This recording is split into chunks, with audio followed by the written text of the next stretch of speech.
थोड़ी देर में दुल्हनों का बाजार शुरू होगा। तो तुम 15 की और तुम 16 साल की हो? ये हर साल यहाँ आती हैं। यहाँ कई लड़कियाँ हैं, लेकिन मुझे वो पसंद नहीं है।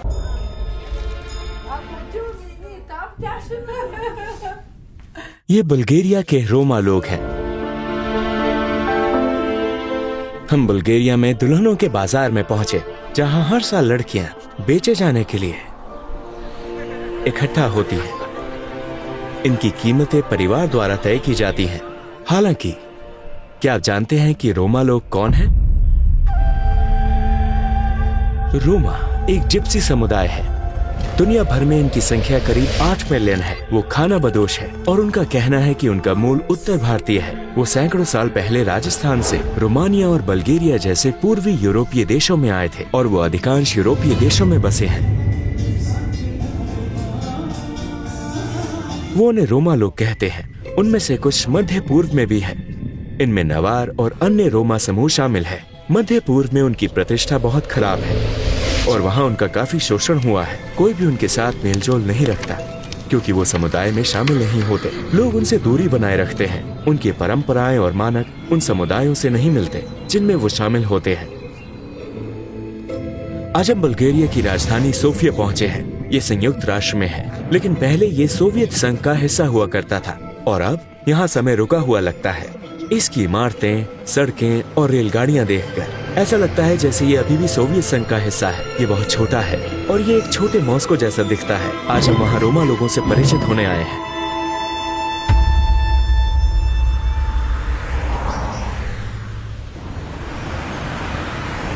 हाँ, ये सोफिया का सबसे बड़ा जिप्सी इलाका है।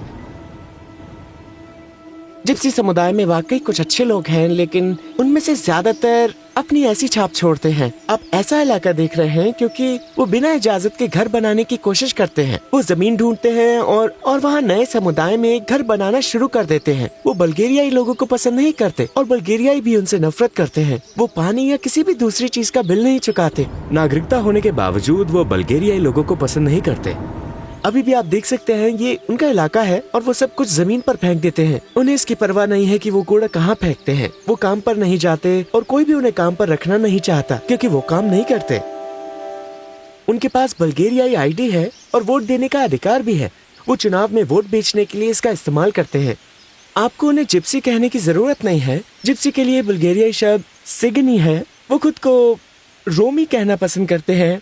हाँ, मुझे भी लगता है कि वो भारत से आए थे और अपने साथ वहाँ के रीति रिवाज भी लाए थे। उनमें से कुछ बहुत अच्छे संगीतकार हैं।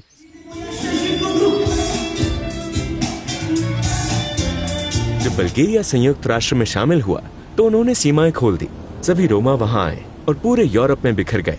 अब उन्हें ब्रिटेन में और हर जगह देख सकते हैं।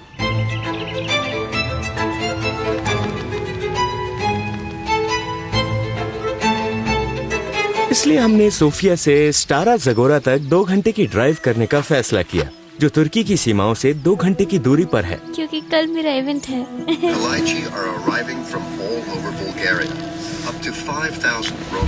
आपका बहुत बहुत धन्यवाद। हमें बुलाने के लिए धन्यवाद। एक रोमा परिवार अपने घर में हमारी मेजबानी करेगा।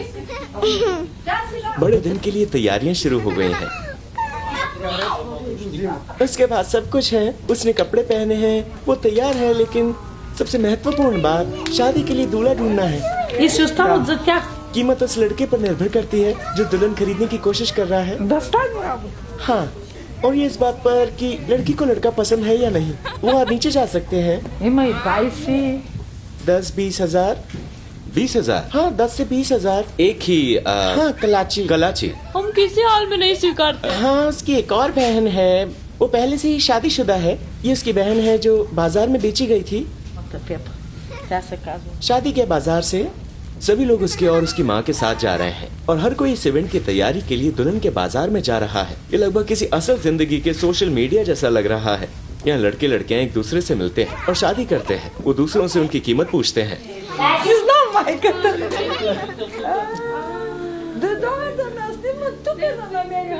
कल दुल्हन बाजार का इवेंट है। कल वो भीग जाएंगे।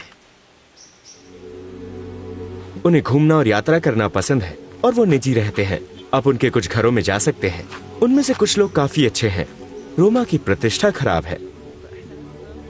और अब ये रोमा की एक जनजाति की तरह है। शायद कल मुझे मेरा पति मिल जाएगा।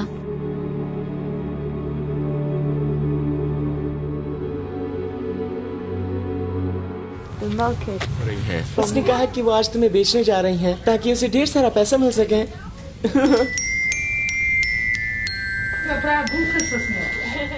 उसने मेकअप किया और इस दिन के लिए एक उपयुक्त ड्रेस चुनी। कलाची जनजाति अपने अलावा किसी और से शादी नहीं करते, भले ही वो सभी रोमा हो, लेकिन उन्हें इस जाति से होना चाहिए। ये बिल्कुल एक परंपरा की तरह है। हाँ, उसे उसकी सुंदरता के लिए भुगतान करना होगा। 4 साल पहले ये लड़की एक डॉक्यूमेंट्री में थी और जब वो दुल्हन बाजार में गई तब उसका वीडियो भी बनाया गया था। अब तक वो हर साल बाजार गई है, लेकिन उसकी शादी नहीं हुई। वो जितनी गोरी होगी उनके लिए उतनी ही खूबसूरत होगी। गोरा रंग और नीली आंखें। एक समय था जब एक लड़के ने गोरी त्वचा और नीली आंखों के लिए 40,000 लीर चुकाए थे। जी हाँ। हाँ, अब हम बाजार जा सकते हैं। हाँ, वो तुम्हारे लिए बहुत सारा पैसा कमाने वाली है। तो अब आप मेरी माँ हो।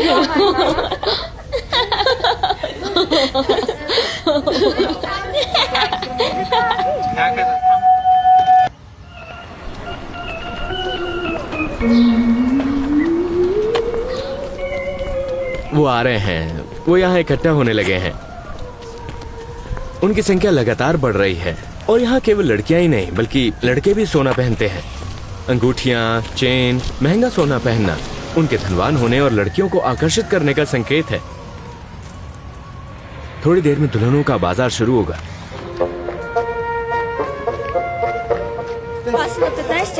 तो तुम 15 की और तुम 16 साल की हो।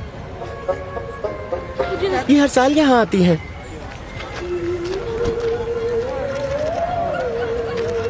यहाँ कई लड़कियाँ हैं, लेकिन मुझे वो पसंद नहीं है। हर किसी के पास एक मर्सिडीज है। ऐसा क्यों? क्योंकि ये नंबर 1 है। क्या ये आपकी पत्नी है? अभी तक नहीं, लेकिन शायद जल्दी। हाँ, कल। सच में किसी को अभी अभी एक पत्नी मिली है। वो दोनों सहमत हैं। उनकी 2 साल पहले शादी हुई थी, लेकिन वो दोनों 7 साल पहले यहीं मिले थे। और अब उनके बच्चे भी हैं। हाँ, उनका एक बच्चा है।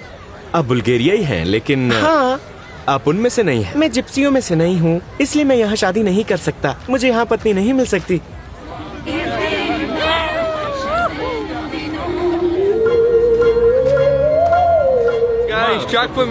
सबसे पहले वो एक कुंवारी लड़की की तलाश में है। लड़की का कुंवारी होना महत्वपूर्ण है। जवान दिखने के लिए चेहरा ज्यादा महत्वपूर्ण है। अगर वो 20 से ज्यादा उम्र की है तो उनकी कीमत कम हो जाती है। यहाँ यूरोप में लड़कियाँ एक उत्पाद की तरह महसूस करती हैं। इसलिए यूरोपीय लोग यहाँ ये कहते हुए डॉक्यूमेंट्रीज बनाते हैं कि यूरोप में लड़कियाँ कैसे बेची जा रही हैं। यहाँ की लड़कियों को कुंवारी रहना पड़ता है। अगर वो नहीं है तो कोई भी उससे शादी नहीं करेगा। शायद ये उनके परिवार की संस्कृति और परंपराएं हैं जिसका असर उन पर इस तरह पड़ता है।